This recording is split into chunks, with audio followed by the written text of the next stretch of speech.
നാളെ രാവിലെ 5 മണിക്ക് ഇന്ത്യൻ സമയം പോർച്ചുഗൽ വിഎസ് കൊളംബിയ മത്സരം നടക്കുകയാണ്. ആര് വിജയിക്കും എന്നുള്ളതാണ് ഇന്നിപ്പോൾ ആരാധകർ ഉറ്റുനോക്കുന്നത്. തീർച്ചയായും പോർച്ചുഗലിന് വിജയം അനിവാര്യമാണ് ഗ്രൂപ്പിലെ ചാമ്പ്യന്മാരാവാൻ. എന്നാൽ നേരെ മറിച്ച് കൊളംബിയയ്ക്ക് ഒരു സമനില മതി കൊളംബിയയ്ക്ക് ഗ്രൂപ്പിലെ ചാമ്പ്യന്മാരാവാൻ. തീർച്ചയായും രണ്ടാം സ്ഥാനക്കാരെ കാത്തിരിക്കുന്നത് ഇംഗ്ലണ്ട് പോലെയുള്ള ഏറ്റവും മികവുറ്റ ടീമുകളാണ്. ഭയക്കേണ്ടിയിരിക്കുന്നു എന്ന് തന്നെ വേണമെങ്കിൽ നമുക്ക് പറയാം.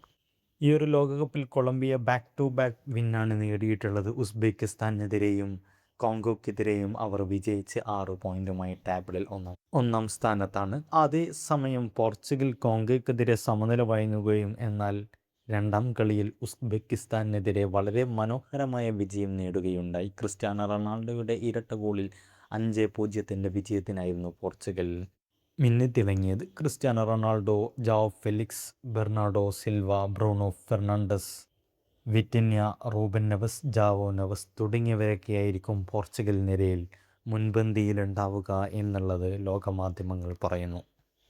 വീണ്ടും വരാം. സബ്സ്ക്രൈബ് ചെയ്യുക.